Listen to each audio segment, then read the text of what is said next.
Il y aura des expériences scientifiques dans cette édition, à commencer par celle de Jackie, qui traque les rayons cosmiques en montgolfière avec son électroscope. Autre expérience à découvrir dans quelques minutes, l'envoi dans l'espace de lentilles pour étudier l'influence de la gravité sur les plantes. Mais pour commencer, parlons argent avec le compte Nickel proposé chez les buralistes. Vous avez une pièce d'identité ? Une pièce d'identité et un numéro de téléphone mobile, c'est tout ce que l'on vous demandera pour ouvrir ce compte sans banque. L'objectif est de rendre l'accès aux services bancaires à ceux qui en sont exclus. C'est l'accès à pratiquement la totalité de la population, à partir de 18 ans bien entendu. On peut également être étranger résident en France, donc il nous faut une carte de séjour.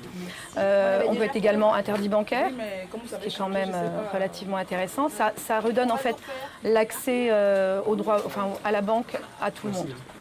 Le coffret à 20 € par an contient une carte Mastercard utilisable partout dans le monde. Le forfait comprend également des alertes SMS sur l'état du compte et la gratuité des virements par Internet. Seuls les retraits d'espèces sont payants, 50 centimes ou 1 €. En dehors de cela, aucun frais de tenue de compte n'est facturé. Pas d'agio non plus, car les découverts sont interdits. J'ai pas vu passer de frais bancaires déjà.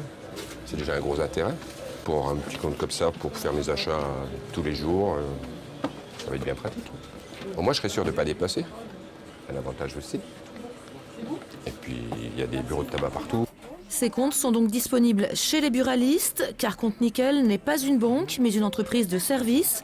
Elle est agréée par la Banque de France, a priori donc aussi sécurisée qu'une banque. On n'est pas à quelle banque on a affaire, on pose des questions aussi. C'est bien normal. Après, si c'est sécurisé, c'est un compte qu'on peut déposer pour payer nos petites factures derrière, gauche à droite, c'est intéressant. Plus simple, moins cher qu'un compte en banque, mais aussi plus limité. Pas de possibilité d'éditer ou d'encaisser des chèques, pas de crédit non plus. Depuis le mois de février, date de la mise en place en France de ce service, 15 000 personnes ont ouvert un compte sans banque. Faire pousser des lentilles dans l'espace, ça peut paraître délirant. Et pourtant, l'expérience très sérieuse est menée par un laboratoire de l'université Blaise Pascal à Clermont-Ferrand avec la Station spatiale internationale. L'objectif est d'étudier l'influence de la gravité sur les plantes. En avril dernier, au Kennedy Space Center en Floride, une navette décolle à destination de la Station spatiale internationale. C'est le plus grand des objets artificiels placés en orbite terrestre. 110 mètres de long, 74 de large, 30 de haut, elle pèse 400 tonnes.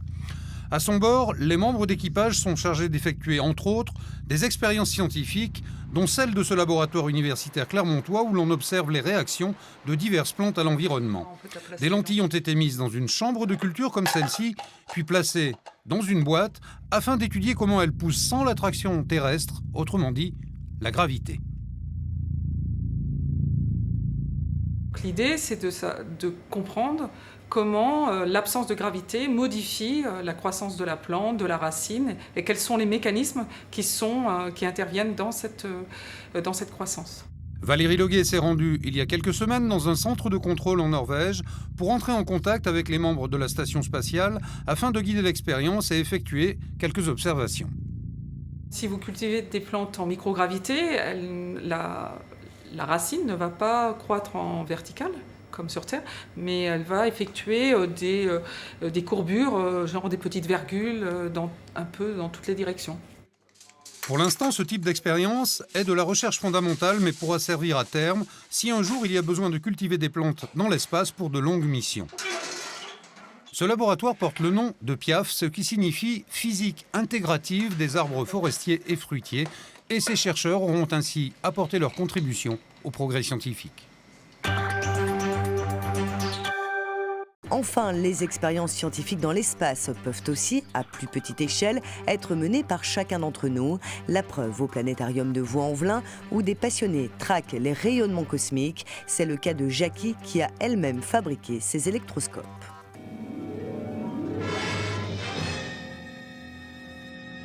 C'est bien là, hein. C'est bien, elle est bien, je vois bien, je suis bien centrée, je vois bien les deux lamelles, mes mesures vont être très bonnes. Deux lames de métal chargées électriquement s'écartent puis se resserrent. Tadam, c'est l'électroscope.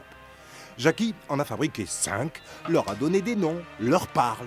Normal, elle a passé des heures à observer. C'est le coup classique, hein. On reste un grand moment devant, puis on se dit quand même, je ne vais pas rester 1h30 devant. On part, on fait autre chose, et quand on revient, hop, ça y est, ils se sont resserrés, on a raté. Celui-là, c'est son préféré. Il s'appelle Vaz, a déjà voyagé dans le Luberon et monté à Fourvière. Mais là, ça va être Montgolfière. Avant, il y a Réunion. Le groupe de chasseurs de rayons cosmiques est au complet. Ce que vous avez fait comme type d'expérience, est-ce que ça a marché ou pas? Qu'est-ce que vous avez eu comme résultat? Qu'est-ce que vous avez eu comme difficulté? Dans un planétarium, eh bien, on ne se contente pas de parler de la vieille physique de Newton, mais que la relativité générale, la physique quantique, la cosmologie, tous ces domaines, s'ils sont abordés simplement, peuvent être expliqués à tout le monde. Je suis très excitée. Je me demande comment on va faire pour que ça soit précis, que ça ne bouge pas, etc. Ça tourne dans la tête. Altitude? Altitude 2944. Ils reproduisent en fait l'expérience de Hess, 1912. Ce prix Nobel réalisé alors que plus on montait, plus les deux plaques de métal se resserraient rapidement. Entre 6 et 8 minutes, j'ai fait des mesures à 7. Ça se décharge très vite. Plus d'électricité dans l'air en haut qu'en bas, bienvenue dans le domaine des rayons cosmiques. Il va falloir analyser un peu nos résultats parce que c'est pas tout à fait ce à quoi je m'attendais, mais bon. Il paraît que quand on trouve ce à quoi on s'attendait, c'est pas bon signe. On va dire que c'est tant mieux. Faut qu'on refasse un tour.